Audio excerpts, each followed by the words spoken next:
तो कैसे हो दोस्तों। मैं आशा करता हूँ शानदार तरीके से आप लोग अपनी लाइफ को एंजॉय कर रहे हो, अपनी सेहत, फैमिली और पढ़ाई का ध्यान काफी अच्छे से रख रहे हो। कैसा रहा ये टेस्ट? कल आप लोगों ने टेस्ट अटेम्प्ट किया, काफी सारे बच्चों के द्वारा अच्छे से अटेम्प्ट किया गया। तो कैसा रहा आप लोगों का एक्सपीरियंस? क्या इसी तरीके से कंटिन्यू आप लोग चाहते हैं या फिर कोई चेंज आप लोगों को कराना है? तो कमेंट बॉक्स में जरूर बताइएगा। तो ये कोशिश करूंगा कि कम से कम वीक में 2 टेस्ट आप लोग हो जाएं, ताकि आप लोग अच्छे से इसको प्रैक्टिस कर सकें। और कोशिश कीजिए कि जो क्वेश्चन आप लोग ये गलत हुए हैं उनको अच्छे से एनालाइज कीजिएगा, यानी कि आप लोगों की टास्क है कि उनका एनालिसिस देखिएगा अच्छे से, ताकि आप लोग जो है उसको और अच्छी डायमेंशन के साथ में समझ सकें। यही ढंग से प्रैक्टिस करने का तरीका होता है। वरना अगर ऐसे ही बस 2 घंटे मैंने डिस्कस किया, 2 घंटे आप लोगों ने दिए, उसके बाद में काम खत्म, तो उससे कोई फायदा नहीं होने वाला है। तो आप लोगों को उसको अलग से एक्स्ट्रा टाइम देना है। वही डिसाइड करेगा कि आप लोगों की प्रिपरेशन किस डायरेक्शन में जा रही है। और चाहे कोई भी क्वेश्चन पेपर आप लोग अटेम्प्ट क्यों ना करें, किसी टेस्ट सीरीज या यूपीएससी के पुराने क्वेश्चन पेपर अगर आप लोग अटेम्प्ट कर रहे हैं, उनको भी सेम पैटर्न में लेके चलना है। 2 घंटे क्वेश्चन पेपर देने में लग रहे हैं, तो कम से कम 3 से 4 घंटे आप लोग एनालिसिस करने में लगते हैं उस क्वेश्चन के। तो ढंग से एनालाइज कीजिएगा उसको, तभी आप लोग उसकी, वो नहीं कहते रीड बिटवीन द लाइंस, तभी आप लोग उसका जिस्ट समझ पाएंगे। तो पढ़ाई को पढ़ाई की तरीके से लेके चलना है, टाइम पास बिल्कुल भी नहीं करना है, ठीक है। बाकी देखिए कितनी शानदार बात यहां पर बोली गई है। बोला गया है कि कभी भी अपना टाइम वेस्ट उन लोगों के साथ में नहीं करना चाहिए जो आप लोगों को समझना ही नहीं चाहते हैं, जो हमेशा आप लोगों को एक तरीके से मिसअंडरस्टूड करते हैं, एक तरीके से आप लोगों की अंडरस्टैंडिंग को एक तरीके से अप्रिशिएट नहीं करते हैं। उन लोगों के साथ में टाइम वेस्ट आप लोगों को नहीं करना चाहिए। देखिए नॉर्मली क्या होता है, हम लोग कई बार कई तरीके ऐसे लोगों के साथ में हम लोग रहते हैं, ऐसे लोगों के साथ में जुड़े रहते हैं कि आप लोग उनको चीजें एक्सप्लेन करोगे, पर लेकिन वो एक अलग तरीके से उस चीज को देखते हैं। तो इससे क्या रहेगा, आप लोगों की लाइफ ट्रबल में रहेगी। नॉर्मली आप लोगों ने यारी दोस्ती में देखा होगा, कोई यार दोस्त मिल गया, पकड़ के बैठ गए, यार पता नहीं जिंदगी में से चला जाएगा तो क्या हो जाएगा। अरे अगर आप लोगों को समझ ही नहीं रहा तो उसे जाने दो, ठीक है। उसके साथ में अपना टाइम वेस्ट मत करो। कल एक कमेंट पढ़ रहा था, एक लड़के के द्वारा बोला गया, सर एक बहुत पुराना दोस्त है मेरा, तो उसके साथ में जो है फिलहाल मेरी अभी बन नहीं रही है, तो उसके चलते मुझे लग रहा है कि मेरी जिंदगी में से कुछ छूट रहा है। देखो यार, ऐसा होता है जब लाइफ में कुछ चेंज होता है ना, तो इंसान को लगता है कि हाँ जिंदगी में पता नहीं क्या होने वाला है आगे चलकर। पर लेकिन अगर आप लोग थोड़ा देर के लिए अपने आप को शांत रखोगे, तो आप लोग समझ जाओगे कि वो चीज सही हो रही है या फिर गलत हो रही है। और मैक्सिमम 99% केस में वो सही होती है। क्यों उस इंसान को आप लोग पढ़ के रखना चाहते हो जो आप में इंटरेस्ट ही नहीं ले रहा है, जो आपके बारे में सोच ही नहीं रहा है, जो आपका एक तरीके से आपको एक और नीचे गिराने की कोशिश कर रहा है। तो ऐसे इंसान से जितनी जल्दी हो सके आप लोग अपनी डिस्टेंस बना लेनी चाहिए। इससे क्या होगा, लाइफ में जब आप लोग आगे बढ़ोगे तो वो इंसान फ्यूचर में सोचेगा कि हाँ यार ये सही था, मैं गलत था, तब उसको समझ में आ जाएगा। तो ये छोटी छोटी सी बातें हैं जो आप लोगों की लाइफ को कॉम्प्लिकेटेड बना के रखती हैं। तो इनसे थोड़ा बाहर निकलिए, आप लोगों को जो लाइफ है वो थोड़ी ईजी नजर आने लगेगी। तो ये आप लोग को जितनी जल्दी समझ जाएंगे उतनी जल्दी बेटर रहेगा। आज जो है कोरोना वायरस के केसेस के बारे में अगर मैं आप लोगों से बात करूं, काफी लार्ज स्केल पर केस देखने को मिले। तो 97,856 केस निकल के आए, यानी कि टोटल मिलाकर मोटे मोटे तौर पर बोलूं तो 98,000 कोरोना वायरस के केस कल हमारी कंट्री में देखने को मिले। मुझे लगता है शायद अब तक का ये सबसे हाईएस्ट है। और जो लोगों की जान गई, 1,140 लोगों की यहां पर जान गई। यूएसए में जो कल केस आए ये 38,000, और जो ब्राजील में आए ये 37,000, यानी कि हमारी कंट्री सबसे टॉप पर यहां पर चल रही है नंबर ऑफ केसेस के मामले में। 3 करोड़ का आंकड़ा क्रॉस कर चुके हैं ऑल ओवर वर्ल्ड में, और यहां पर लगभग 1 मिलियन का आंकड़ा क्रॉस करने वाले डेथ के मामले में। हमारी कंट्री में महाराष्ट्र में लगभग 23,000-24,000 केस अब डेली देखने को मिल रहे हैं, जो कि एक बड़ा आंकड़ा आप लोग बोल सकते हैं। 83,230 लोगों की जान अब तक जा चुकी है, जो कि काफी बड़ा नंबर आप लोग यहां पर बोल सकते हैं। आइए आज का मैप बेस्ड क्वेश्चन यहां पर देख लेते हैं जो आप लोग को अटेम्प्ट करना है। ये है लेप्टिव सी, जाकर इसको मैप में निहारेगा, फिर इसके बारे में हम लोग डिस्कस करेंगे। बाकी काफी कुछ शानदार डिस्कस करेंगे आज के हिंदू न्यूज़पेपर में। तो आर्टिकल्स के ऊपर आइए नजर डालते हैं, कौन से आर्टिकल आज हम लोग को डिस्कस करने हैं। आर्टिकल्स हैं आप लोगों के सामने। सबसे पहले यहां पर बात की जा रही है अभी कोर्ट के एक डिसीजन के बारे में। ये वाला एक तरीके से फ्रीडम ऑफ प्रेस के बारे में आप लोग बोल सकते हैं, मीडिया के बारे में, और ये वाला आर्टिकल भी इसी तरीके से यहां पर बातें कर रहे हैं। तो दोनों आर्टिकल को कंबाइन कर एक जिस जो है बेसिक जो थीम है, स्टैटिक प्लस जो करंट है, वो मैं यहां पर थोड़ा सा डिस्कस करूंगा आप लोगों के साथ में। तो इसको हम लोग समझने की कोशिश करेंगे। शानदार आर्टिकल इसको बोल सकते हैं। ये साइड वाला जो आर्टिकल है यहां पर ये बात कर रहे हैं आज की डेट में जो यूएई और इजराइल या फिर जो बहरीन मिलकर एक दूसरे के साथ में अच्छे रिलेशन करने की कोशिश कर रहे हैं डोनाल्ड ट्रंप जी के बैकग्राउंड में। तो ये आर्टिकल काफी इंटरेस्टिंग रहेगा, इसको हम लोग काफी डिटेल में डिस्कस करने वाले हैं। इसी के साथ में यहाँ पर ये वाला जो आर्टिकल है ये चाइना के बारे में बात करें, चाइना किस तरीके से चीजों को हड़पने की कोशिश करते हैं, और ये वाला आर्टिकल लद्दाख के बारे में है। अलग अलग पीपीटी बना रखी है पर लेकिन कंटिन्यूअस दोनों को एक साथ डिस्कस कर लेंगे, तो इन आर्टिकल के ऊपर भी नजर डालेंगे क्योंकि काफी लंबे समय से दोनों कंट्री के बीच में झड़प चल रही है। डिसेबल सेक्शन के बारे में काफी इंटरेस्टिंग और इंपॉर्टेंट आर्टिकल लिखा गया है, तो थोड़ा सा डिटेल से जानेंगे इस आर्टिकल को, जो कि कार्टून के जस्ट बगल में है, तो काफी डिटेल में इस आर्टिकल को हम लोग समझेंगे। ये नेशनलिज्म और जो फेडरलिज्म है उसको कंपेयर यहां पर किया जा रहा है, तो इस आर्टिकल के ऊपर भी नजर डालेंगे। कोशिश करेंगे सारे कवर करने की, अगर कोई आर्टिकल बचेगा तो वो फिर आप लोगों के पीछे के 2 आर्टिकल बचे हुए हैं, और अगर आज कोई आर्टिकल बचेगा तो फिर इनको संडे या फिर सैटरडे में हम लोग कवर कर लेंगे, जैसे हम लोग करते हैं। ठीक है, तो कंफ्यूजन में आप लोग मत आइएगा कि हाँ आर्टिकल छूट गया है, तो कोई भी आर्टिकल बचता है तो फिर हम लोग उसका आगे कवर कर लेते हैं, तो उसके लिए आप लोग परेशान मत होइएगा। ये है कार्टून, इसके ऊपर नहीं डालेंगे। और यहां पर जो आप लोगों को देखने को मिल रहा है ये है डेटा पॉइंट। डेटा पॉइंट जो बात कर रहे हैं कि कैसे कैसे जो आज के डेट में हमारी कंट्री में जो कॉलेजेस वगैरह हैं कहां कहां पर कौन कौन फोकस दे रहा है, तो यह इंपॉर्टेंट नहीं है कि हाँ मेल इंजीनियर है, फीमेल इंजीनियर है, मेडिसिन में कौन जा रहा है, अर्बन में कितने लोग जा रहे हैं, रूरल में कितने लोग जा रहे हैं। तो डेटा पॉइंट है बेसिकली समझाने कुछ की गई कि कहां कहां पर क्या क्या फोकस दिया जा रहा है, कैसा प्रेफरेंस है लोगों का आज के डेट में, कि इंजीनियरिंग में जा रहा है, वोकेशनल में जा रहा है या फिर मेडिसिन में जा रहा है। तो सारे राज्यों के यहां पर नाम दे रखे हैं और उनसे परसेंटेज दे रखी है कहां कहां पर कौन कौन जा रहा है। तो थोड़ी देर के लिए पॉज कर रोक कर इसको पीपीटी को यहीं पर आप लोग देख सकते हैं, अपने राज्य के बारे में थोड़ा देख लीजिएगा, जो भी आप लोगों का राज्य है। ठीक है, और राज्य के बारे में देखिएगा, आप लोग देखिएगा आप लोगों के राज्य में जो पॉपुलेशन है कितने प्रतिशत जो है जो इंजीनियरिंग के फील्ड में है। ठीक है, नीचे कमेंट बॉक्स में बताइएगा आप लोग। ठीक है, तो इससे आप लोग इसे कमेंट बॉक्स में चीजों को लिख देते हैं ना, मेरा बेसिक पर्पज क्या होता है मैं आप लोगों को बोलता हूं कमेंट में बताइएगा। इससे क्या होता है, एक बार चीज को आप लोग लिख लेंगे ना तो फिर आप लोग लंबे समय तक इसको याद रख पाएंगे। कमेंट में अगर आप लोगों को नहीं बताना है तो A4 साइज की सीट या फिर जो आप लोग रजिस्टर में लिखते हैं वहां पर भी आप लोग लिख के देख लीजिए। तो एक कहने का मतलब ये रहता है कि एक बार आप लोगों ने आंखों से देख लिया, एक बार मुंह से उसको देख बेसिकली एक बार दोहरा लिया, एक बार हाथों से लिख लिया, तो फिर वो चीज लंबे समय तक आप लोग भूलोगे नहीं। ठीक है, तो इसलिए बेसिक पर्पज रहता है कि ज्यादा से ज्यादा जो आप लोगों की जो एक तरीके से इंद्रियां हैं उनको आप लोग यूज करो, तो चीजें आप लोग भूलोगे नहीं जल्दी से। ठीक है, कल का जो आप लोगों से मैंने यहां पर आप लोगों से ये मैप बेस्ड क्वेश्चन पूछा था, सॉरी मैप बेस्ड नहीं कार्टून बेस्ड था, यहां पर ये था यहां पर डोनाल्ड ट्रम्प साहब के बारे में काफी डिटेल में आप लोगों ने एक्सप्लेन किया। काफी अच्छा लगता है जब इस तरीके से आप लोग आंसर देते हो, और कई सारे बच्चे तो ये बोल रहे हैं कि सर काफी फायदा हो रहा है इससे डेली प्रैक्टिस करने से। तो जो इसको नहीं लिख रहा है फिलहाल वो भी इसको लिखना स्टार्ट कर दीजिए, आप लोगों को काफी ज्यादा फायदा होगा। आज का जो पिक्चर परसेप्शन टेस्ट है ये आप लोगों के सामने किस पर्टिकुलर सिचुएशन को समझाने की कोशिश यहां पर की जा रही है और क्या क्या यहां पर आप लोगों को दिख रहा है। ठीक है, तो ये आप लोगों को बताना है ये पर्सनैलिटी कौन है और यहां पर इनके कंधे पर यहां पर कौन बैठा है, ये एलजेपी क्या है, इसके बारे में थोड़ा देखिएगा और 40 से 50 शब्द में इसको एक्सप्लेन करने की कोशिश कीजिएगा। अभी किसी राज्य में इलेक्शन होने वाले हैं उसके बारे में बात करें, थोड़ा सा हिंट है आप लोगों के लिए, बाकी आप लोग समझदार हैं, इसके बारे में एक्सप्लेन कीजिएगा। तो देखते हैं क्या क्या आप लोग चीजें यहां पर देखते हैं। ठीक है, तो आइए आगे बढ़ता हूं, डिटेल में आर्टिकल देखता हूं जो काफी इंपॉर्टेंट और इंटरेस्टिंग आर्टिकल है। ये बात कर रहा है इजराइल पैलेस्तीन यूएई के बारे में, तो इस आर्टिकल को हम लोग डिटेल में समझते हैं। सबसे पहले आप लोग यहां पर ये देखिए किस पर्टिकुलर एरिया की मैं बात कर रहा हूं। अपनी कंट्री कंपेयर में आप लोग एरिया को देखा कीजिए, ये होगी अपनी प्यारी कंट्री। यहां से अगर आप लोग यहां पर आएंगे तो आप लोग को ये एरिया देखने को मिलेगा, ये है यहां पर इजराइल पैलेस्तीन वाला सीरिया वाला रीजन, जिसके बारे में हम लोग बात करने वाले हैं। दूसरा ये वाला रीजन है जो यहां से इसके साथ में रिलेशन बनाने वाला है, तो थोड़ा सा इसको जूम करके आप लोग को दिखाता हूं तब आप लोग समझ पाएंगे किस पर्टिकुलर रीजन के बारे में बात कर रहे हैं। तो ये कंट्री है इराक हो गया, सऊदी अरेबिया, यहां पर कुवैत, बहरीन, कतर, यूएई और ओमान। आज का जो आर्टिकल यहां पर रहने वाला है मेनली बहरीन और इसके साथ में यूएई के बारे में बात करेंगे। ये दोनों इजराइल के साथ अपने रिलेशन स्टेब्लिश कर रहे हैं। तो ये एरिया कौन सा है, ये हो गया यहां पर पर्शियन गल्फ, जो यहां पर जूम करके आप लोग को दिख रहा है। और ये इसको क्या बोलते हैं यहां पर, इसको आप लोग, चलिए ये आप लोगों के लिए क्वेश्चन है। ठीक है, कई बार आप लोग को बताता रहता हूं, इस एरिया को क्या बोलते हैं, इसको पर्शियन गल्फ बोलते हैं, इसको ओमन के नाम से बोलते हैं। ठीक है, ओमन का ही नाम इसके साथ में कनेक्ट है। तो क्या है ये एरिया, ये आप लोग को बताना है, इसके बारे में आर्टिकल है। बाकी मैं आप लोगों यहां पर डिटेल में बातें करता हूं।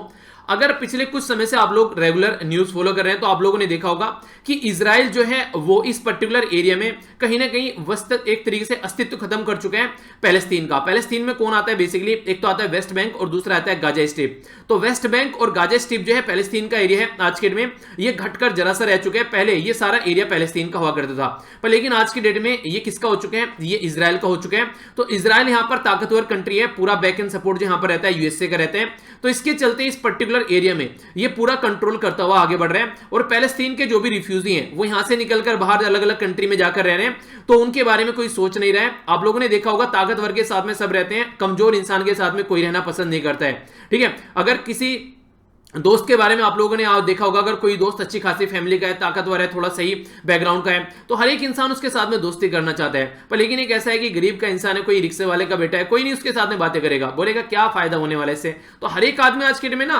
अपना फायदा देखता है कि इससे क्या फायदा निकल सकता है। तो दुनिया जो है वो काफी सेल्फिश है। थोड़ा सा अपना ध्यान आप लोग रखिए, समझने की कोशिश कीजिए कैसी सोसाइटी में आप लोग रह रहे हैं। इंसानों के बीच में रह रहे हैं पर लेकिन इंसान नहीं है, आसपास में जानवर हो चुके हैं। ऐसा रवैया इंसानों का आज के डेट में देखने को मिलता है। खाने और पाड़ने के लिए तैयार रहते हैं अपने फायदे के लिए, जैसे ही फायदा निकलेगा तुरंत आपके पछवाड़े पर लात लगेगी और वो निकल जाएंगे यहां से। तो इसलिए अपने बारे में आप लोग फोकस कीजिएगा कि आप लोगों को क्या सही है और क्या गलत है, वरना आप लोगों को धोखा देने वाले बहुत मिल जाएंगे जो कि कहेंगे यार दोस्त हैं, पर लेकिन आपकी जो एक तरीके से जब भी आप लोग एक परेशानी में रहेंगे तो उसका फायदा उठाने की कोशिश करेंगे। ठीक है, बाकी यहां पर बात करें तो ये बात की जा रही है इस पर्टिकुलर रीजन की, ये गोलान हाइट वाला रीजन है। पहले सीरिया का पार्ट हुआ करता था, आज की डेट में वैसे कहने के लिए तो सीरिया का पार्ट है, पर लेकिन ये भी इजराइल के कंट्रोल में। कई बार क्वेश्चन पूछ लिया जाता है ये भी इस पर्टिकुलर रीजन के बारे में। इसके बारे में याद रखिएगा, ये है यहाँ पर सनाई पेनिसुला, जो कई बार पूछ लिया जाता है। पेनिसुला किसको बोलते हैं? जो कई जो यहाँ पर मेनली 3 साइड से यहाँ पर पानी से घिरा होता है, तो ये आप लोगों को यहाँ पर देखने को मिलेगा। ठीक है, यहां पर रेड सी हो गया, ये इजिप्ट हो गया, ये जॉर्डन हो गया, ये सुएज कैनाल है, ये वही सुएज कैनाल है जिसने काफी हेल्प की अंग्रेजों की इंडिया को कंट्रोल करने में। कैसे हेल्प की यहां पर इंडिया को कंट्रोल करने में, उसके लिए कई बार क्वेश्चन भी पूछे जाते हैं। पहले हमारी कंट्री पर अगर जो अंग्रेज कंट्रोल करते थे तो वो आने जाने का रास्ता उनका यहां से हुआ करता था, ऐसे घूमकर वो यहां से ये इस तरीके से आया करते थे हमारी कंट्री में, या फिर यहां से आप लोग बोल दीजिए। पर लेकिन जैसे ये सुएज कैनाल यहां से ओपन हुई, इनको एक ऑल्टरनेटिव शॉर्ट रूट मिल गया यहां से यहां तक जाने का। फिर इसके बाद में इन्होंने काफी आसानी से हमारी कंट्री पर कंट्रोल किया, तो सुएज कैनाल ने काफी लंबी जो डिस्टेंस थी वो छोटी कर दी। ये हिस्ट्री में आप लोगों ने पढ़ा होगा। चलिए क्वेश्चन आप लोग बताइएगा, हिस्ट्री की एनसीईआरटी में अगर आप लोगों ने पढ़ा है तो काफी इसके बारे में काफी डिटेल में दे रखा है, और वहां पर एक पिक्चर भी दे रखी है एनसीईआरटी में, अगर आप लोगों को याद होगा पिक्चर के थ्रू समझा रखा है। सुएज कैनाल को कब ओपन किया गया था, ये क्वेश्चन है आप लोगों के लिए, जो आप लोगों को जाकर सर्च करना है। क्वेश्चन पूछता हूं तो इसका मतलब ये होता है कि एक तरीके से होमवर्क है आप लोगों के लिए, क्योंकि जब नेक्स्ट डे डिस्कस करता हूं तो इनके आंसर आप लोगों को बताता हूं अगर क्वेश्चन में पूछता हूं कोई तो। ठीक है, तो अच्छे से इनको अटेम्प्ट किया कीजिए, तभी आप लोग अच्छे से कंफर्टेबल फील करेंगे। तो अभी आर्टिकल के बारे में मेन क्या बात की जा रही है कि न्यू ऑर्डर स्टेब्लिश करने की बात की जा रही है वेस्ट एशिया के अंदर में, यानी कि जैसे ये वाला रीजन हो गया, जैसे अभी जो मैं आप लोगों को मैप में दिखा रहा था। तो ये बेसिकली अगर इसके बारे में बात करें तो अरब स्टेट जो आज के डेट में है वो इजराइल के साथ में पीस करने की तो कोशिश कर रहे हैं, पर लेकिन बिना पैलेस्तीन के इशू को सोल्व किए हुए वो इसको सोल्व नहीं कर सकते। समझने की कोशिश कीजिएगा, थोड़ा गहरा पॉइंट है, पर लेकिन समझेंगे तो समझने की कोशिश करोगे तो समझ में जरूर आएगा। इजराइल और पैलेस्तीन की लड़ाई चल रही है काफी लंबे समय से।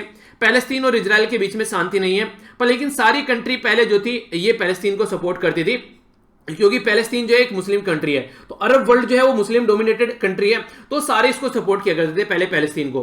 पर लेकिन एक टाइम था पैलेस्तीन को सपोर्ट करते थे, पर आज की डेट में पैलेस्तीन का अस्तित्व खत्म होता हुआ जा रहा है। तो इनको लग रहा है कि इजराइल एक ताकतवर कंट्री है, यूएसए की सपोर्ट भी है, तो अब अपना एक तरीके से पैलेस्तीन को सपोर्ट करने से कोई फायदा हो भी नहीं रहा है। आज की बात नहीं है, 1967 से आप लोग लगा लीजिए, कॉन्टिन्यूअस कई बार इनकी वॉर हो चुकी थी, तो अब इनको लग रहा है कि ताकतवर के साथ मिलते हैं, कुछ फायदा भी देखने को मिलेगा। तो इसलिए सारी कंट्री जो पहले पैलेस्तीन के साथ में रहती थी, आज के डेट में आराम से अपने अच्छे रिलेशन, ये बहरीन हो गया, यूएई हो गया, ये सारी अब इजराइल के साथ में अपने रिलेशन स्टेब्लिश कर रहे हैं। तो पैलेस्तीन का जो पलड़ा है वो और हल्का होता हुआ जा रहा है। तो राइटर यहां पर ये बोल रहे हैं कि ये तो बिल्कुल ये वाली बात होगी कि प्रॉब्लम के ऊपर चद्दर डाल दी कि प्रॉब्लम ही नहीं है, लोगों को दिखे ना, और आप लोग क्या कर रहे हैं, आप लोग ये कर रहे हैं कि अच्छे रिलेशन बना लेते हैं। और अच्छे रिलेशन बनाने कैसे कोशिश कर रहे हैं कि प्रॉब्लम को बिना सोल्व किए हुए, तो पैलेस्तीन और इजराइल के बीच की प्रॉब्लम को इग्नोर करने की कोशिश यहां पर की जा रही है, ऐसा यहां पर राइटर बोल रहे हैं। और ये सारे जो ऐसी घटनाएं, जो ऐसी दुर्घटनाएं कौन करा रहे हैं, तो ये एक ही इंसान है जिसका जो दिमाग मुझे लगता है हमेशा घुटनों में रहता है। मतलब ये इंसान हमेशा अपने बारे में सोचता है, इसने कभी भी ऐसा नहीं सोचा कि एक ऐसी गद्दी पर बैठा हुआ है कि वर्ल्ड में शांति बनाकर रखी जाए। ये हमेशा अपने बारे में पूरा सोच के चलता है, जिसकी वजह से यहां पर आज के डेट में ऑल ओवर वर्ल्ड में कई जगह इसकी वजह से अशांति फैली हुई है। तो ये जो इंसान है ये अपने बारे में सोचकर चलता है, इलेक्शन के बारे में पूरा फोकस रहता है, अपनी कंट्री पर पूरा फोकस रहता है। अभी भी ये सारी हरकतें किस लिए की जा रही है, क्योंकि नवंबर के महीने में यूएसए के अंदर इलेक्शन होने वाले हैं, और ये उसको दिखाना चाहते हैं कि मैंने जो है इस पर्टिकुलर रीजन में शांति ला दी। इसीलिए यूनाइटेड अरब एमिरेट्स, बहरीन और इजराइल की जो बेसिकली दोस्ती है ये बढ़ाना चाहते हैं। और ये सारी चीजें कहां से हो रही है, ये यूएसए की सपोर्ट से हो रही है। इसको अब्राहम अकॉर्ड के नाम से जाना जा रहा है, याद रखिएगा अब्राहम अकॉर्ड। अगर आप लोगों से पूछे क्या था, तो ये यूएसए के द्वारा यूएई, बहरीन और इजराइल के बीच में दोस्ती कराने का एक नया मुद्दा आप लोग बोल सकते हैं। ठीक है, बेसिकली आज की डेट में अगर आप लोग देखिए जो सुन्नी रूल्ड जो गल्फ जो किंगडम आप लोग बोल सकते हैं, वो भी यहां पर इसको सपोर्ट करते हुए नजर आ रहे हैं कहीं ना कहीं। यानी कि आज के डेट में ये सारे इसको सपोर्ट कर रहे हैं एक तरीके से। पहले ऐसा हुआ करता था कि इनके बीच में लड़ाई हुआ करती थी, पर लेकिन आज की डेट में जो गल्फ हैं एक तरीके से ज्यूज स्टेट हैं, ये मिलकर काम करने के लिए तैयार हो गए हैं। तो यूएई और जो बहरीन है इनके बीच में जो नॉर्मल टाई करने की कोशिश की जा रही है, तो इससे कई सारे फायदे देखने को मिलेंगे, जैसे कि इकोनॉमिकली एक दूसरे के साथ में कनेक्ट हो पाएंगे, पॉलिटिकली, और सिक्योरिटी इंगेजमेंट भी यहां पर आगे निकल कर आएगी। तो ये वो एरिया है जहां पर ये मिलकर अच्छे से काम कर पाएंगे। और कहीं ना कहीं आज के डेट में जो यूएसए और इजराइल के ऑफिशियल बोल रहे हैं, वो ये भी बोल रहे हैं कि भैया अगर इस तरीके से चीजें चलेंगी तो अरब की और कई सारी कंट्री भी यहां पर साथ में मिलती हुई नजर आएंगी। यानी कि आने वाले टाइम में हो सकता है कि जैसे कि यहां पर कतर हो गया, कुवैत हो गया या सऊदी अरेबिया हो गया, ये भी यहां पर इसी तरीके से इजराइल के साथ में अच्छे रिलेशन बनाते हुए नजर आए। ऐसा भी यहां पर यूएसए और जो बेसिकली यहां पर ये इजराइल बोल रहा है। अगर आज के में बात करें, देखिए सऊदी अरेबिया जो है यहां पर इनका लीडर माना जाता है, तो जब यहां पर बात करते थे पैलेस्तीन के मुद्दे पर, तो उसको भी लीड कर रहा था सऊदी अरेबिया। तो इसलिए सऊदी अरेबिया यहां पर डायरेक्ट सामने नहीं आ रहा है कि मुझे भी पैलेस्तीन से हटकर इजराइल के साथ में दोस्ती करनी है, सामने नहीं आ रहा है, ये बैकग्राउंड से काम कर रहा है पूरा।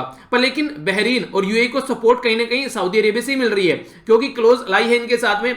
तो अपने आप सामने न आकर बहरीन और यूएई को पहले भेज रहा है और फिर देखता है कैसा कंडीशन बनती है, उसके बाद में फिर ये सामने निकल कर आएगा। अगर रियाद आएगा यहां से निकल के, तो जो रियाद है यहां पर एक तरीके से वो कमर्शियली जो फ्लाइट है उसको सपोर्ट कर रहा है एक तरीके से यूएई और इजराइल के बीच में बैकग्राउंड देखने को मिलेगा। इसी के साथ में जो इजराइल और अरब है, तो उनके बारे में बात की जाए, अगर आज की बात नहीं है, 1994 में जॉर्डन और इजराइल के बीच में भी पीस ट्रीटी देखने को मिली थी, ठीक है। तो रियल डिप्लोमेटिक विन यहां पर आप लोग बोल सकते हैं किस की वजह से, यहां पर डोनाल्ड ट्रंप की वजह से, अगर ये चीजें आगे बढ़ पाती हैं। पर लेकिन जो फिर से राइटर घूम पे उसी मुद्दे पर आ जाते हैं, बोल रहे हैं कि बिना पैलेस्तीन को सही किए हुए, बिना पैलेस्तीन को मुद्दे को सुधारे हुए इस तरीके से इनके बीच में दोस्ती करना ये लंबे समय से टिक नहीं पाएगा। क्यों? क्योंकि और कई सारे ऐसे एरिया हैं जो इसको सपोर्ट कर रहे हैं। आज के डेट में अगर आप लोग देखिए, डोनाल्ड ट्रंप जो है कुछ एरिया में मान लीजिए पास हो गए, ठीक है, इजराइल अरब ये सब चीजें जो है यहां पर थोड़ा सा सही करने की कोशिश करें, पर लेकिन कई सारी ऐसे एरिया है जहां पर डोनाल्ड ट्रंप की विनाशकारी नीति रही। ईरान को ले लीजिए या फिर नॉर्थ कोरिया को ले लीजिए, कहीं पर तो बिल्कुल स्टैग्नेट हो गया। जैसे नॉर्थ कोरिया के बारे में बात करें, और डिजास्टर देखने को मिला जब इनकी ईरान की नीति के बारे में बात करें। जब बराक ओबामा साहब प्रेसिडेंट हुआ करते थे उस टाइम पर P5+1 डील साइन की गई। P5 में कौन है? परमानेंट 5 मेंबर है, यानी कि जैसे यूएसए हो गया, यूके हो गया, रसिया हो गया, चाइना हो गया, और कौन बच गया वो आप लोग बताइए, ठीक है। बाकी का 1 हो गया, +1 जर्मनी। तो परमानेंट के बारे में आप लोगों को बताइए, 5 जिनके पास वीटो पावर है यूएन के, और 1 हो गया जर्मनी। इनके द्वारा मिलकर डील साइन की गई थी कि हाँ ईरान के अंदर शांति लेकर आनी है और ईरान को न्यूक्लियर बॉम्ब बनाने से रोकना है। पर लेकिन बॉम्ब बना ना बना हो, ईरान को न्यूक्लियर बॉम्ब जरूर बना दिया। डोनाल्ड ट्रंप ने इतना गुस्से में भर दिया, ये डील से बाहर निकल गया बिना कुछ सोचे समझे। तो तब से लेकर यहां पर ये डिजास्टर डील इसकी रही, और आज की डेट में भी रिलेशन जो है काफी लो लेवल पर चलते हुए नजर आ रहे हैं। री इलेक्शन में यूएसए के 50 दिन से ज्यादा नहीं बचे हैं, क्योंकि सितंबर में बैठे हुए हैं, अक्टूबर और नवंबर, तो नवंबर में इलेक्शन होने वाले हैं। तो इसके चलते यहां पर ये एक तरीके से दिखाना चाह रहे हैं कि एक नए पूर्व में नई सुबह हुई है, यानी कि एक तरीके से जो मिडिल ईस्ट है उसमें एक नई सुबह हुई है, नए रिलेशन का आगाज हुआ है। और इसी को ध्यान में रखते हुए अभी इनको 2021 के लिए नोबेल पीस प्राइज के लिए भी इनका नाम नॉमिनेट किया गया है। तो डोनाल्ड ट्रंप जो साहब जो है, उनके पत्ते जो है वो सही डायरेक्शन में पड़ रहे हैं, जैसी कंडीशन आप लोग यहां पर देख सकते हैं। पर लेकिन रियलिटी में अब एक तो होता है वो नहीं कहते हाथी के दांत खाने के कुछ और दिखाने के कुछ और, तो वही कंडीशन आप लोग यहां पर देखने को मिलेगी। रियलिटी में अगर ग्राउंड लेवल पर आप लोग जाओगे तो पीस नजर नहीं आएगा, ये पीस आप लोगों को दूर दूर से देखने को मिल रहा है, जो यहां पर अभी सामने नजर आ रहा है। तो इसीलिए राइटर यहां पर ये बोल रहे हैं कि अभी काफी जल्दी होगी। ये नहीं होता है कि हाँ दो लड़की आपस में मिलना स्टार्ट हुए, आगे देखते हैं शादी होगी, क्या चलेगा, आगे रिलेशन कैसा चलने वाला है। तो ये बोल रहे हैं कि अभी इनकी जिंदगी जो है वो अभी स्टार्ट हुई है, आगे देखो आगे क्या होने वाला है। अभी नहीं कहते कि अभी तो काफी, वो एक डायलॉग है कि काफी कुछ याद नहीं आ रहा है एग्जैक्टली क्या थे, वर्डिंग क्या थे, कि अभी तो स्टार्ट किया है, अभी काफी दूरी चलना बाकी है, कुछ ऐसा करके। तो अभी तो यहां पर चीजें स्टार्ट हुई हैं, अभी तो देखो आगे क्या कंडीशन बनती है। अभी यूएसए के इलेक्शन के बाद में क्या माहौल बनता है पता है, डोनाल्ड ट्रंप साहब यहां पर गद्दी से गायब हो गए, तो उस टाइम पर क्या माहौल बनता है। तो अभी बहुत कुछ यहां पर अनप्रेडिक्टेबिलिटी आने वाली है आगे आने वाले टाइम में, वो यहां पर समझनी पड़ेगी। और एक बात और यहां पर बता रहे हैं, जैसे इजिप्ट और जो जॉर्डन थे, उनके द्वारा इजराइल के साथ में 1979 और 1994 में रिलेशन अपना देखने को मिला, पर लेकिन उनकी कंडीशन दूसरी थी। ये यहां पर आज के में जो गल्फ कंट्री है उनके साथ में आप लोग इसको कंपेयर नहीं कर सकते। अरब और इजराइल जो है वो कॉन्फ्लिक्ट काफी लंबे समय से चलता रहा, पर लेकिन बैकग्राउंड में जो थे इनके कॉन्टैक्ट बने रहे, एक दूसरे से अच्छे रिलेशन करने के चक्कर में ये कई बार लगे रहे, तो ये बस नॉर्मलाइज कर रहे हैं। इसको समझाने के लिए एक उदाहरण आप लोगों को देता हूं।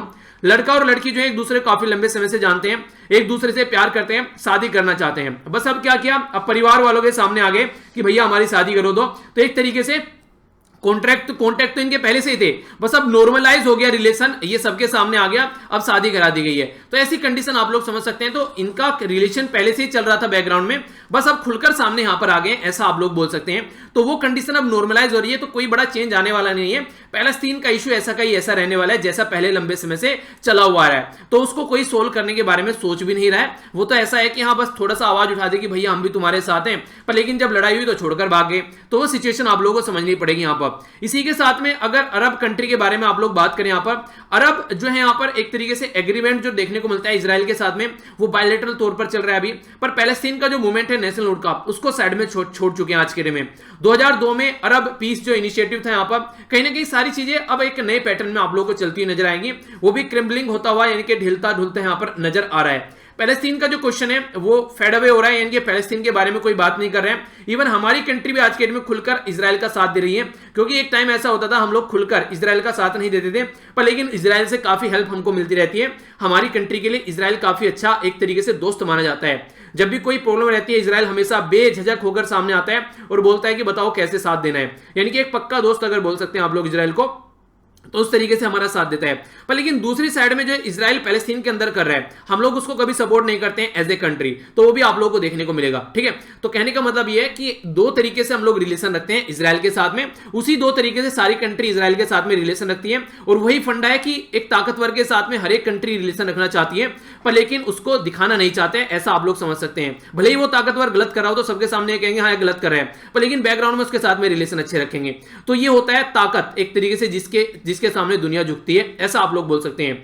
अगर आज के दिन में वैक्यूम के बारे में बात करें, अरब कंट्री सारी जाकर मिल रही है इजराइल के साथ में, एक वैक्यूम क्रिएट हो रहा है जिससे नॉन अरब जो मुस्लिम है, एक तो वो ईरान, तुर्की और दूसरे जो इसके अलाई हैं, ये मिलकर अब यहां पर अपना रोल प्ले करेंगे। यानी कि अगर यूएसए के डोनाल्ड ट्रंप सोच रहे हैं कि यहां पर इनके इसके साथ मिलाने से रिलेशन नॉर्मल हो जाएंगे, तो ऐसा होने वाला नहीं है, क्योंकि तुर्की और ईरान जो है आज के दिन में जस्ट अपोजिट में खड़े हुए हैं डोनाल्ड ट्रंप साहब के।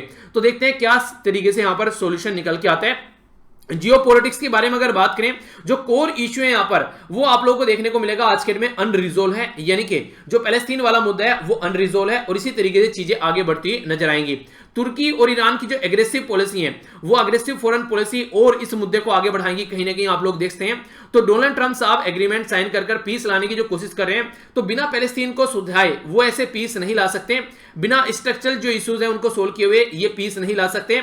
ये बस अपना खेल खेल रहे हैं इलेक्शन को ध्यान में रखते हुए। जो इनके इलेक्शन है लगभग 50 दिन बाद, उसमें बोलने के लिए इनको मिल जाएगा जब भी कोई रैली होगी कि हाँ भैया मैंने ये काम कर दिया है, तो बस ये वो शब्द ढूंढ रहे हैं कि अपनी जान कैसे बचानी है। वरना पेंडेमिक पे पूरी एक कंट्री इसको घेरे हुए हैं, इकोनॉमी पे घेरे हुए हैं, अनएम्प्लॉयमेंट पे पूरी कंट्री जो है इसको एक तरीके से घेरे हुए हैं कि कंट्री में अनएम्प्लॉयमेंट काफी लार्ज स्केल पर बढ़ रहा है। तो कई जगह लार्ज स्केल पर फेलियर देखने को मिल चुका है। पेरिस क्लाइमेट एग्रीमेंट से इन्होंने बाहर निकलने की बात की थी, इसी के साथ में ईरान न्यूक्लियर डील से बाहर निकल गए, नॉर्थ कोरिया वाला इशू इनसे सोल्व नहीं हुआ, अफगानिस्तान से बाहर निकलने की कोशिश कर रहे हैं, वहां से निकले नहीं है, सीरिया से भी अपनी फोर्स को बाहर निकालने की कोशिश करें। तो ये सारे मुद्दे जो यहां पर चल रहे हैं ये बोले गए थे पर लेकिन सोल्व कुछ नहीं हुए। तो इस तरीके से देखने वाली बात यहां पर ये होगी कि डोनाल्ड ट्रंप साहब जो है वो फिर से चुनकर आते हैं या फिर नहीं आते हैं। अगर फिर से चुनकर नहीं आते हैं तो वर्ल्ड का नजरिया चेंज हो जाएगा, देखने का चीजों को नजरिया चेंज हो जाएगा, एक अलग ही माहौल कंट्री में देखने को मिलेगा।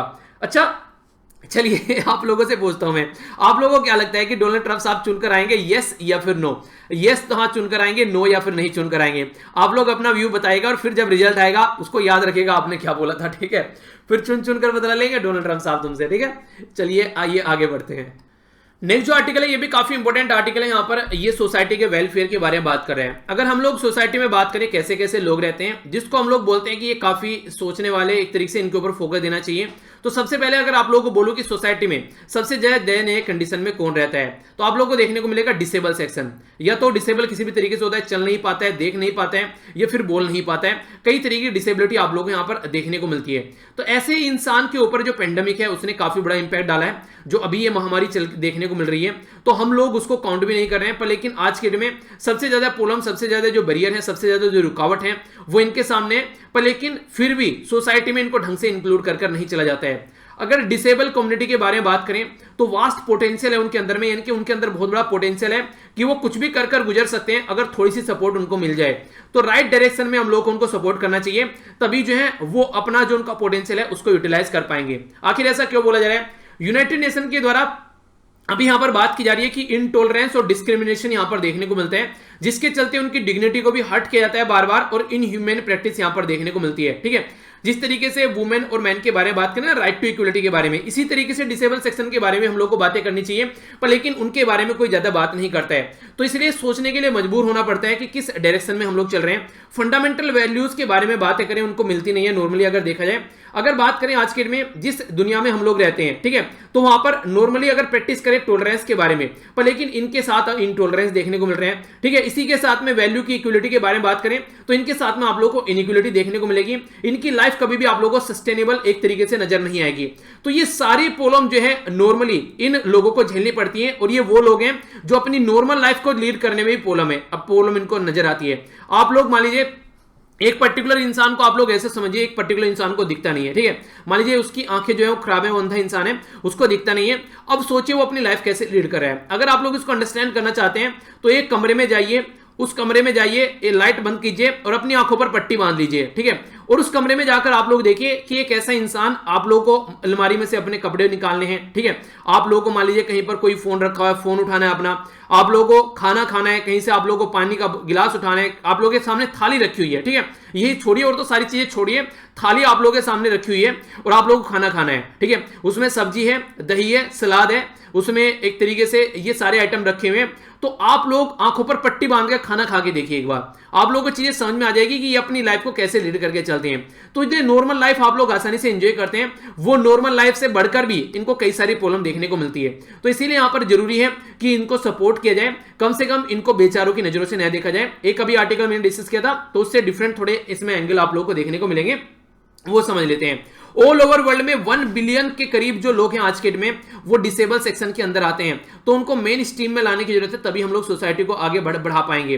तो इसकी वजह से जो आज के डेट में रिसेंट जो एस्टिमेशन लगाया जा रहा है, इतने सारे जो लोग हैं इनको एक तरीके से अलग तरीके से देखा जाता है कि क्या इनकी लाइफ को ढंग से सीरियस नहीं लिया जाता है, ऊपर से स्टिग्मा, कलंक की तरीके से देखा जाता है। कई बार एक तरीके से वो नहीं कहते कि स्टिग्मा है सोसाइटी में इनके नाम के साथ में कि हाँ ये ऐसा है वो ऐसे है। आप लोगों ने देखा होगा एक बात कई बार बोली जाती है, अगर किसी इंसान के पैर में कोई थोड़ा सा उसकी पैर में अगर प्रॉब्लम है तो ये बोलते हैं, जैसे लंगड़ा है तो बोलते हैं कि लंगड़े में कई जो ऐब है वो फालतू पाए जाते हैं, ठीक है, आप लोगों ने नॉर्मली ये सुना भी होगा। ओके, तो ये क्या रहता है कि स्टिग्मा जुड़ा है कि हाँ इसके पैर में प्रॉब्लम है तो ये हराम होगा ही होगा, ठीक है।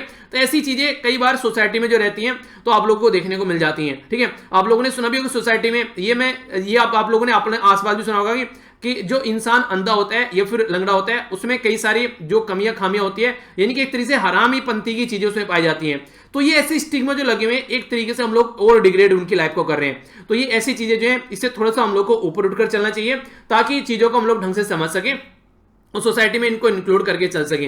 वर्ल्ड हेल्थ ऑर्गेनाइजेशन के बारे में बात करते हैं, उसने बोला कि 15% जो वर्ल्ड पॉपुलेशन है आज के डेट में वो किसी न किसी डिसेबिलिटी से जूझ रही है। 15% पॉपुलेशन, समझ रहे हैं आप लोग, 15% पॉपुलेशन को इग्नोर कर चल रहे हो, जो कि सबसे बड़ी लार्जेस्ट आज के डेट में एक माइनॉरिटी बोलते हैं। जैसे हमारी कंट्री में 6 माइनॉरिटी हैं, ठीक है, 6 माइनॉरिटी कौन सी है? जैसे जैन हो गया, ठीक है, जिसे आप लोगों को देखने को मिलता है, जैन हो गया, बुद्धिस्ट हो गया, मुस्लिम हो गया। चलिए बाकी आप लोग बताइए कौन कौन सी है, ठीक है, रिवीजन भी आप लोगों का हो जाएगा। तो ये 6 माइनॉरिटी है आज के में हमारी कंट्री में।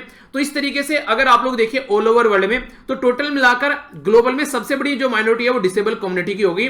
हर एक कंट्री में कोई ना कोई डिसेबल देखने को मिलता है। तो इस तरीके से अगर उनको हम लोग काउंट करके चलें तो उनको किस किस लेवल पर डिस्क्रिमिनेशन झेलने को मिलता है। ना तो उनको ढंग से एजुकेशन मिलती है, ना उनको एम्प्लॉयमेंट मिलता है, ना उनकी हेल्थ के बारे में कोई ढंग से ध्यान देता है, और जो दूसरी अपॉर्चुनिटी होती है। आप लोग ये सोचिए, अगर काम करने के लिए एक तो सही पर्सन है जिसकी बॉडी में कोई प्रॉब्लम नहीं है, एक डिसेबल पर्सन है, तो डिसेबल पर्सन को सोचेंगे यार अलग से इसके साथ में टेंशन रहेगी, प्रॉब्लम झेलनी पड़ेगी, तो उसको साथ में रखने से मना कर देते हैं। ठीक है, तो ये सिचुएशन आप लोग यहां पर समझ के सामने आती है। अगर नेक्स्ट आप लोगों से बात करूं वुमेन और गर्ल्स के बारे में, तो इसके बारे में अगर आप लोग बात करेंगे तो यहां पर एक अलग मुद्दा आप लोगों को देखने को मिलेगा।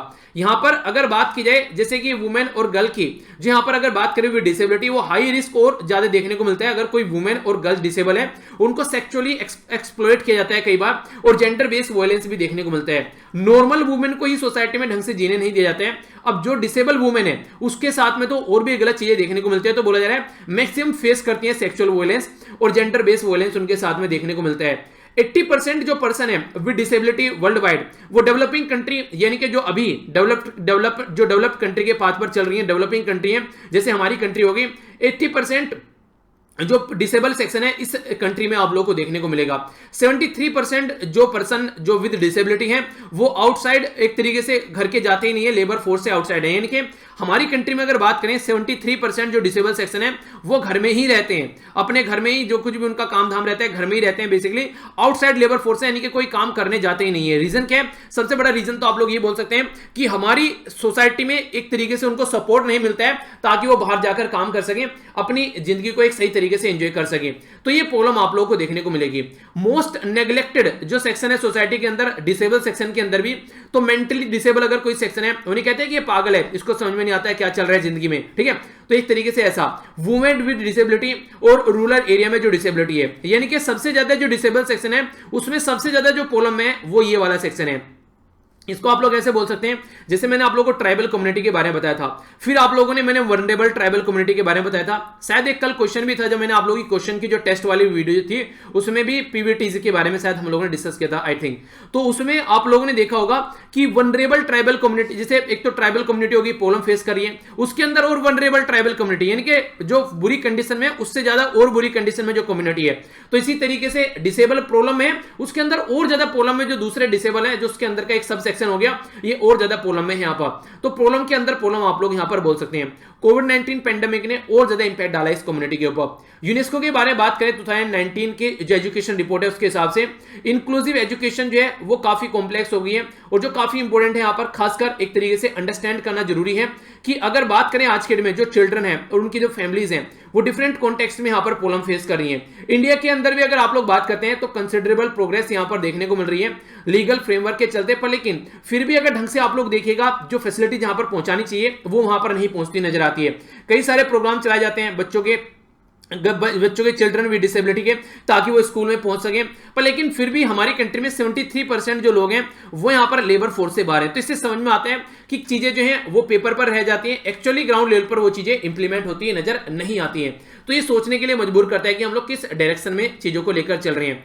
अभी कई सारे और मेजर्स लेने की जरूरत है, जैसे कि बात की जा रही है कि इंश्योर करने के लिए जो क्वालिटी ऑफ एजुकेशन है एवरी चिल्ड्रन, ये काफी ज्यादा जरूरी है। अगर एजेंडा है 2030 का, सस्टेनेबल डेवलपमेंट गोल के बारे में बात करते हैं ना कि सस्टेनेबल डेवलपमेंट गोल में 2030 तक अचीव करना है। देखिए याद रखिएगा पहले हुआ करते थे मिलेनियम डेवलपमेंट गोल, ठीक है, तो मिलेनियम डेवलपमेंट जो गोल हुआ करते थे वे 2015 तक चले थे, फिर 2015 से लेकर 2030 तक का इनके 15 साल का टारगेट है। अब है सस्टेनेबल डेवलपमेंट गोल, तो इनके बारे में याद रखिएगा।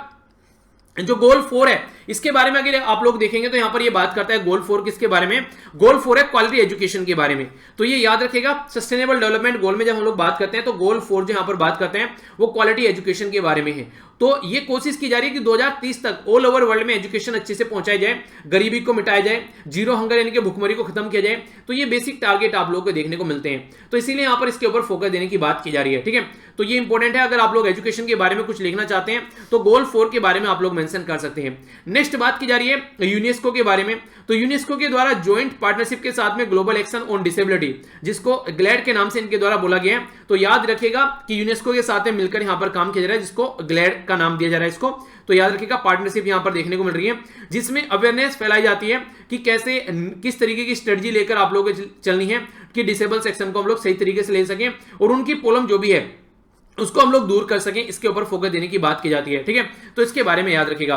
नेक्स्ट बात की जा रही है यहाँ पर इंप्लीमेंट करने की, जो एजुकेशन पॉलिसी होती है 2020 की, जो हमारी कंट्री में भी देखने को मिली है, तो उसको भी अच्छे से लेकर हम लोग को चलना चाहिए। एक हिस्टोरिक अपॉर्चुनिटी है कि डिसेबल सेक्शन को कैसे इंक्लूड करके हम लोग चलते हैं। इसी के साथ में जो डिसेबल सेक्शन है इंडिया के अंदर में, वो लार्जेस्ट एसेट्स है। देखिए दो तरीके से आप लोगों ने देखा होगा, एक तो बोलते हैं लाइबिलिटी, लाइबिलिटी होती है जो देय होती है, आप लोग बैंक में अपना पैसा ले जाकर रखते हैं, वो लाइबिलिटी है, बैंक के ऊपर बैंक को आप लोगों को देना है। आप लोगों के लिए एसेट है वो, आप लोगों का तो धन है ना वो, तो आप लोगों के लिए एसेट हो गया। तो लाइबिलिटी और एसेट्स इस तरीके से देखना है। तो यहां पर एसेट्स बोला गया, यहां पर जो लार्जेस्ट डिसेबल सेक्शन है सोसाइटी के अंदर, तो एसेट्स की तरीके से उसको हम लोग को देखना चाहिए, इस तरीके से इग्नोर नहीं करना चाहिए। एक ये छोटी सी पिक्चर है जो आप लोग को इसी चीज के बारे में कुछ दिखाने की कोशिश करिए कि सोसाइटी में किस तरीके से आप लोग यहां पर लेकर चल रहे हैं। ठीक है, सोसाइटी में सबको लेकर आप लोगों को चलना है। तो जैसे हम लोग उल्टे सीधे कमेंट करते हैं अगर ऐसे सेक्शन के बारे में, तो इससे ये देखने को मिलता है कि हम लोग उनके प्रति एक तरीके से जो एक हमारा रवैया होना चाहिए वो गलत रवैया है। बेचारे की तरीके से भी कई बार देखते हैं तो वो गलत रवैया है हमारा। तो उनके अंदर एक अलग कैपेबिलिटी होती है, उस कैपेबिलिटी को हम लोग को समझना चाहिए। ठीक है, तो जिस तरीके की टर्म हम लोग यूज करते हैं कई बार, तो वो बिल्कुल गलत है, वो हम लोग को नहीं करना चाहिए। सोसाइटी के अंदर में हमारी सोसाइटी का पार्ट है, अगर उनके साथ में ऐसा हो रखा है तो फ्यूचर में हो सकता है कि अगर मान लीजिए अगर खुदा ना खास्ता अगर हम लोग कहीं जा रहे हैं, हमारा एक्सीडेंट हो जाए, हमारे हाथ पैर टूट जाए, तो हम लोग भी उसी कैटेगरी में आ जाएंगे। फिर कोई हमारे ऊपर कमेंट करेगा तब हम लोग को समझ में आएगा कि हम लोगों ने क्या बोला था। तो ये चीजें ऐसा नहीं है कि हमारे साथ में नहीं हो सकती हैं, तो हम लोग को इस तरीके से चीजों को थोड़ा सा समझना चाहिए और हम लोग को सेंसिटिव होना चाहिए इन सब चीजों के लिए। तो सपोर्ट करना चाहिए कहीं पर भी अगर जरूरत पड़े। ठीक है, अगर किसी भी तरीके की और इंक्लूसिव सोसाइटी को लेकर हम लोग को चलना चाहिए, इनको साथ में लेकर चलेंगे अगर सेक्शन को, तो हमारी सोसाइटी और ज्यादा इंक्लूसिव होगी। और हमारी सोसाइटी की एक तरीके से नहीं बोलते कि घर में जितने ज्यादा लोग हो तो नहीं हाथ काम करने वाले हो जाते हैं। तो अगर इनको भी सोसाइटी में अगर कुछ ना कुछ काम अगर ढंग से दिया जाए, जो इनके लेवल पर ये ढंग से जिसमें काम एक तरीके से परफॉर्मेंस कर सकते हैं, तो उसको हम लोग को हमेशा सपोर्ट करना चाहिए। ओके, तो ये बातें बोली गई हैं।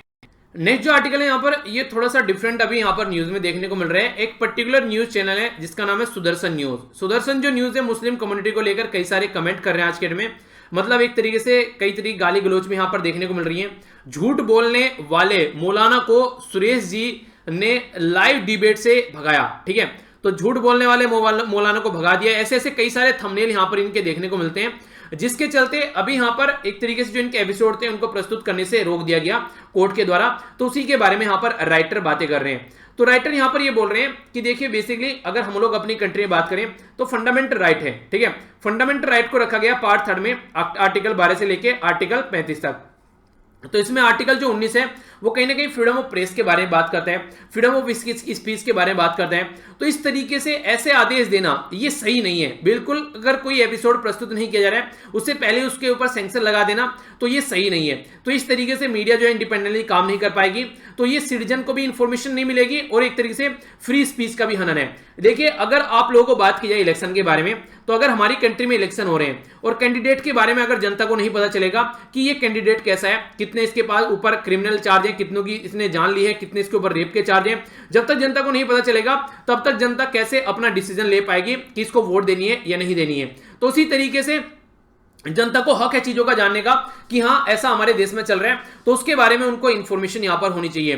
तो अभी जो कोर्ट का यहां पर ऑर्डर निकल कर आता है पर्टिकुलर केस को लेकर, तो पहले से ही रिस्ट्रेन कर देना, तो ये मीडिया की फ्रीडम को कहीं ना कहीं एक तरीके से हैम्पर करने वाला है, ऐसा राइटर बोल रहे हैं। यानी कि राइटर जो है इस पर्टिकुलर मुद्दे पर जो कोर्ट के अपोज में है, ऐसा आप लोग यहां पर बोल सकते हैं। आंध्र प्रदेश के हाईकोर्ट के द्वारा जो मीडिया है, इवन सोशल मीडिया पर भी यहां पर बैन लगाने की कोशिश की गई जब यहां पर बात आई इस तरीके से। ठीक है, तो इस तरीके की कंडीशन देखने को मिली। हुआ क्या बेसिकली यहां पर यह हुआ कि एडवोकेट जनरल से रिलेटेड जो फॉर्मर एडवोकेट जनरल थे, तो उससे रिलेटेड यहां पर एक कंप्लेंट हुई, एफआईआर हुई। तो इस पर्टिकुलर मुद्दे को जो मीडिया है उसको कवर करने से मना कर दिया गया हाई कोर्ट के द्वारा। यानी कि एक तरीके से अगर इस तरीके से मुद्दे को कवर नहीं किया जाएगा तो जनता को पता नहीं चलेगा, और जनता को पता नहीं चलेगा तो फिर वो केस जो है वो एक अलग डायरेक्शन में पहुंच सकता है। अगर जनता को पता चलेगा तो उसके ऊपर एक अलग डिसीजन आएगा। तो ये एक तरीके से अनयूजुअल है। ठीक है, इसको एक तरीके से आप लोग बोल सकते हैं कोई ऐसा मेटेरियल नहीं है जो जस्टिफाई कर सके सेंसरशिप जो आप लोग लगा दे रहे हैं बिना बात के। यानी कि इस तरीके से जो सेंसरशिप लगाई जा रही है जिसके पीछे कोई बैकग्राउंड नहीं है, तो ये कितने हद तक यहां पर सही है, ये यहां पर एक तरीके से राइटर जो है इसके ऊपर क्वेश्चन मार्क लगा रहे हैं। हाई कोर्ट जो है एक तरीके से वो ग्रांट कर रहा है, एक तरीके से इन्वेस्टिगेशन जो है उसको रोक दे रहा है, ये उसके पास में चलिए एक्स्ट्रा ऑर्डिनरी पावर है, वो समझ लेते हैं। पर लेकिन इस तरीके से अगर कोई इस तरीके से अगर कंडीशन बन रही है, कोई ऐसा केस निकल कर आता है, तो उसको आप लोग कैसे रोक रहे हैं ताकि जनता तक यहां पर चीजें भी ना पहुंचे। पब्लिक स्क्रूटनी तभी यहां पर हो पाएगी अगर चीजें जो है जनता तक पहुंच पाएगी, जनता भी उसके बारे में कुछ सोचेगी, ठीक है। तो इस तरीके से स्टेप उठाना कहीं ना कहीं ये हो गया कि हाँ सही चीजों को छुपाने वाली बात यहां पर हो जाती है, ठीक है। तो अगर इस तरीके से आप लोग लेकर चल रहे हैं, जो फॉर्मर लॉ ऑफिसर है क्या क्या उसने एक्टिविटी की है उसके ऊपर अगर केस चल रहा है, तो ऐसे कैसे आप लोग मीडिया को उसको कवर करने से रोक सकते हैं। तो जो पिटिशनर है यहां पर एक तरीके से बोलते हैं उसको फायदा देखने को मिल सकता है, क्योंकि रिपोर्ट जो है वो यहां पर कवर नहीं की जाएगी। इसी के साथ में अगर बात करें जो लेजिटिमेट कमेंट है वो भी यहां पर निकल कर नहीं आएंगे, यानी कि एक तरीके से जनता देखेगी, जनता उसके ऊपर कमेंट करेगी, अगर जनता भी कमेंट नहीं करेगी तो जनता को इसका मतलब इंफॉर्मेशन नहीं पता है, जनता तक चीजें नहीं पहुंची है, तो कहीं ना कहीं इन्फॉर्म जो कमेंट यहां पर होते हैं वो ज्यादा बेटर होते हैं, इनडायरेक्ट वे में कमेंट करें। आप लोग ये समझिए अगर पीएम केयर है, जैसे हम लोगों ने बात की कई बार, प्राइम मिनिस्टर के पास में जो कोविड-19 के चलते पीएम केयर फंड इकट्ठा किया गया, तो उस फंड के बारे में अगर जनता के सामने ये बता देते कि हाँ हम लोगों ने ये पैसे यहां पर खर्च किया, ये पैसे यहां पर खर्च किया है, इतना बचा हुआ है, इसको यहां पर खर्च करने वाले हैं, तो जनता जो है वो एक तरीके से सही कमेंट करेगी, यानी कि हाँ भैया गवर्नमेंट जो है वो सही काम कर रही है। पर लेकिन जब यहां पर इसके बारे में जनता में कोई इंफॉर्मेशन ही नहीं है, तो भले ही ये यहां पर इसको सही से यूटिलाइज कर रहे हो, पर लेकिन जनता तो ये कहेगी ना पैसा खा गए भैया, पता नहीं कहां पर उड़ा दिया पैसा। तो इसीलिए जरूरी है कि इन्फॉर्म चॉइस रहे, तो इसलिए माइंड में अगर क्लैरिटी रहती है तो वो ज्यादा अच्छा रहता है एज कंपेयर टू अगर चीजें जो है वो उसको छिपाने की कोशिश की जाए। तो छिपाने की कोशिश की जाए तो सामने वाले का जो परसेप्शन है वो फिर अपने हिसाब से दूसरे जो इंडिकेटर है, दूसरे जो क्राइटेरिया है उसको देखकर अपना परसेप्शन इंसान बना लेगा। तो इसलिए जरूरी है कि राइट टू इंफॉर्मेशन का जो एक्ट है जनता का वो ढंग से यूटिलाइज कर सके। तो इसलिए यहां पर उनके सामने सारे एक तरीके से चीजें खुलकर रहे, तो जनता को भी और दूसरे मुद्दे रहेंगे अपना बात करने के लिए, वरना इसी मुद्दे के बारे में बात चलती रहेगी, भले ही चीजें बैकग्राउंड में सही चल रही हो, पर लेकिन उनको शक रहेगा कि नहीं पैसे का गलत इस्तेमाल किया जा रहा है, क्योंकि छिपाने की कोशिश यहां पर की जा रही है। तो छिपाना किस लिए है, जब यहां पर जनता का पैसा है तो जनता के सामने इंफॉर्मेशन रखो। तो इसलिए अगर कोई भी बात ऐसी आती है तो जरूरी है कि यहां पर सारी इंफॉर्मेशन उनके सामने निकल कर आए, ठीक है। तो तभी तो यहां पर एक तरीके से अगर कोई एक तो बात की जा रही है यहां पर कि प्रिवेंट किया जा सकता है पॉसिबल जो डिफेमेशन का केस होता है। इसी के साथ में प्राइवेसी के बारे में बात की जाती है, काफी ज्यादा जरूरी है। तो फेयर ट्रायल काफी ज्यादा जरूरी है। तो ये सारी चीजें तभी पॉसिबल हो पाएगी अगर चीजें सामने जनता के रहे। सुप्रीम कोर्ट के केस के बारे में बात करें तो यहां पर सहारा वर्सेस सेबी का जो केस है उसके बारे में बात की जा रही है। तो प्रिवेंट किया गया बैलेंस बनाए रखने के लिए फ्री ट्रायल और फ्री प्रेस को, ठीक है। तो एक तरीके से प्रिवेंटिव रिलीफ लिया गया। कई बार देखिए कोर्ट क्या होता है, कोर्ट यहां पर ज्यादातर जैसे रेप का कोई केस है तो आप लोगों ने सुना होगा कि रेप की जो विक्टिम है उसका नाम जो है वो जनता के सामने नहीं आना चाहिए। वो सही मुद्दा है, आना नहीं चाहिए, क्योंकि अलग से उसकी जिंदगी जो है वो कहीं ना कहीं हैम्पर होगी। जो उसके साथ हुआ वो अपनी जगह है, पर लेकिन आगे उसकी जिंदगी जो है वो भी एक तरीके से काफी खतरनाक होती हुई नजर आएगी। मैं ये नहीं कह रहा हूं कि रेप हो गया सही है, मैं ये कह रहा हूं कि जो हो गया उसके बारे में तो हम लोग एक तरीके से जो जिंदगी में उसकी हो गया वो तो एक अलग चीज हो गई ना, पर लेकिन आगे उसकी जिंदगी कैसी चलनी है अगर जनता को पता चल जाएगा तो उसकी शादी भी नहीं होगी कहीं पर, ये कंडीशन आप लोग समझिए, ठीक है। उसके बच्चे होंगे तो उनके ऊपर भी आरोप लगाए जाएंगे कि हाँ ऐसे कुछ चीजें देखने को मिल रही है। तो यहां से आप लोग समझिए कि इसीलिए कोर्ट बोलता है कि उसका नाम रिवील नहीं होना चाहिए। तो यहां तक बातें बोली जाती है, तो वो सही है अपनी जगह पर। लेकिन अगर कोई ऐसे केस चल रहे हैं तो इन केस में कहां तक सही है कि हाँ कोर्ट जो है मीडिया पर यहां पर इस तरीके से सैंक्शन लगाया जा रहा है, तो वो कितने हद तक यहां पर सही है, तो वो चीजें यहां पर समझने की कोशिश की जा रही है। सुप्रीम कोर्ट के द्वारा कई सारे ऐसे इंटरिम ऑर्डर जारी किए जाते हैं, जैसे यहां पर सुदर्शन न्यूज के बारे में बात की जा रही है, उसके जो प्रोग्राम थे उसको आगे बढ़ाने से रोक दिया गया। तो मुस्लिम का अपमान किया जा रहा था वहां पर कंटीन्यूअस, तो उसके एपिसोड जो थे वो रोक दिए गए हैं। तो राइटर ये बोल रहे हैं कि एपिसोड जो सामने आ रहे हैं उसको देखने के बाद में आप लोगों को स्टेप उठाना चाहिए, ना कि आने से पहले उसको रोक देना। तो ये क्या कितना सही है और कितना गलत है वो चीजें आप लोग यहां पर अंडरस्टैंड करनी पड़ेगी। यानी कि एक तरीके से कोर्ट को पहले समझना चाहिए, वरना इंसान अपनी फ्रीडम ऑफ एक्सप्रेशन कैसे प्रस्तुत कर पाएगा, ठीक है। तो यहां पर इंसान जो है उसको समझना पड़ेगा, पर लेकिन कोर्ट भी समझाने के मूड में फिलहाल नहीं है। कोर्ट पहले उसको रोक दे रहा है, इसका मतलब फ्रीडम ऑफ एक्सप्रेशन और एक तरीके से जो प्रोपेगेशन ऑफ हेट न्यूज है उसमें लगता है कि कोर्ट जो है एक अंतर करने की कोशिश कर रहा है, ऐसा यहां पर बोलने की कोशिश की जा रही है। देखिए मेरे हिसाब से तो देखा जाए ये सही है। वैसे अगर देखा जाए मान लीजिए अगर सामने कोई मूवी निकल कर आ रही है, किसी रिलीजन को हर्ट कर रही है वो मूवी, तो सोसाइटी में आएगी, सोसाइटी में दंगे देखने को मिलेंगे, उसके बाद में कंडीशन खराब होगी, तब हम लोग चीजों को सुधारेंगे। पर लेकिन दूसरी चीजें ये भी है कि उसको एक बार देख लिया जाए कि इसमें क्या चीजें सही है, क्या चीजें गलत है, जो चीजें गलत है उनको हटा दिया जाए, फिर उसके बाद में प्रस्तुत कर दिया जाए। तो ऐसा ही यहां पर किया जा सकता है। कंप्लीट पाबंदी लगाना ये सही नहीं है, ठीक है, कि सारी चीज पर कंप्लीट पाबंदी लगा दी जाए, तो वो चीजें थोड़ी सी अंडरस्टैंड करनी पड़ेगी। तो इसी के बारे में बात की जा रही है कि अगर कोई ऐसा आदेश देता है तो ये हमारी कंट्री के अंदर में जो राइट टू नो वाली जो बेसिकली एक पावर है सिटीजन के हाथ में, वो कहीं ना कहीं खत्म होती नजर आएगी, ठीक है। और इसी के साथ में जो नेक्स्ट आर्टिकल में जो फ्रीडम ऑफ प्रेस के बारे में बात की जा रही है, वो भी यही समझा रहे हैं कि जब तक जनता के पास में इंफॉर्मेशन नहीं होगी तो वो कैसे एक इन्फॉर्म डिसीजन ले पाएंगे। फिर वो अंदर एक तरीके से उन्हें कहते हैं कि अंधेरे में तीर चलाने वाली बात हो जाएगी, तो वो कंडीशन आप लोगों को नजर आएगी। तो इसलिए जरूरी है कि उनके पास में इंफॉर्मेशन रहे, तो उसके बेस पर वो एक अपना डिसीजन ले पाए, ये सही है, ये गलत है। तो इसलिए जरूरी है कि जनता को फ्रीडम ऑफ प्रेस की जो एक तरीके से आजादी मिलनी चाहिए, और फ्रीडम ऑफ एक्सप्रेशन भी वहां पर होना चाहिए। और ये हमारी कंट्री में, हमारे संविधान में फंडामेंटल राइट भी है। तो अपने फंडामेंटल राइट को वो यूज कर रहे हैं, उसको आप लोग कैसे रोक सकते हैं, तो ये चीजें यहां पर समझाने की कोशिश की जा रही है, ठीक है। तो ये था कंप्लीट आर्टिकल। आई होप कि आपके माइंड में जरूर क्लैरिटी आई होगी। नेक्स्ट जो आर्टिकल है यहाँ पर, ये बेसिकली चाइना के बारे में यहाँ पर बोलने की कोशिश की जा रही है। चाइना का जो रवैया है वो पहले से ही कुछ ऐसा देखने को मिल रहा है, जो कि आज जो उसका रिजल्ट नजर आ रहा है, तो उसकी जो नींव है वो कहीं गहरी नजर आ रही है। क्या बोला जा रहा है, चाइना के जो लीडर थे माओ जेडांग का नाम आप लोगों ने सुना होगा, वो 5 फिंगर स्ट्रेटजी पे फॉलो करके चला करते थे। 5 फिंगर स्ट्रेटजी क्या है, अरुणाचल प्रदेश, भूटान, सिक्किम, नेपाल और लद्दाख। समझिएगा एक मिनट, यहां पर हो गया अरुणाचल प्रदेश, भूटान हो गया, सिक्किम हो गया, नेपाल हो गया, और ये लद्दाख वाला पोर्शन हो गया। तो ये इनकी 5 फिंगर थी। इनका ये मानना था अगर ये 5 फिंगर आप लोगों के कंट्रोल में आ जाएगी तो कहीं ना कहीं आपकी टेरिटरी जो है वो कंप्लीटली यहां पर सेफ नजर आएगी। तो इन पर्टिकुलर रीजन को अपने कंट्रोल में करने की कोशिश इनके द्वारा की जाती थी। पहले से ही ये इनका एक तरीके से टारगेट था कि इन एरिया को अपने कंट्रोल में रखा जाए, और ये एरिया अपने कंट्रोल में रहेंगे तो फिर सामने वाला जो भी है उसको भी सप्रेस करके थोड़ा रखा जाएगा। तो रिपब्लिक ऑफ चाइना का जो एक्शन है आज के में, जो इस तरीके की हरकतें देखने को मिल रही हैं, वो कहीं ना कहीं एक तरीके से अलग माहौल क्रिएट कर दे रही है इस पर्टिकुलर रीजन के अंदर में भी। और चाइना जो है आज के में अपनी जो पावर है उसको करेंसी की तरीके से यूज कर रही है।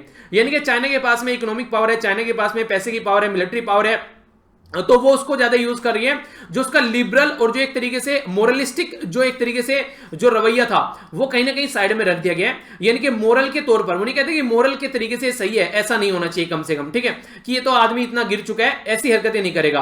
तो चाइना इतना गिर चुका है, वो ऐसी हरकतें कर रहा है कि वो अपनी पावर जो उसका पैसा है उसके बेस पर जो छोटी छोटी कंट्री है, जैसे भूटान हो गया, नेपाल हो गया, या दूसरी कोई कंट्री है, उसको सप्रेस करने की कोशिश कर रहा है। तो मोरली जो है यहाँ पर ये जो है चाइना बिल्कुल गिर चुका है, ऐसा आप लोग यहाँ पर बोल सकते हैं। तो 5 फिंगर वाली स्ट्रेटजी जो इनके पुराने पूर्वजों ने स्टार्ट की थी, ये उसको फॉलो करके यहां पर चल रहे हैं। तो ये काफी खतरनाक चीजें साबित यहां पर होती है।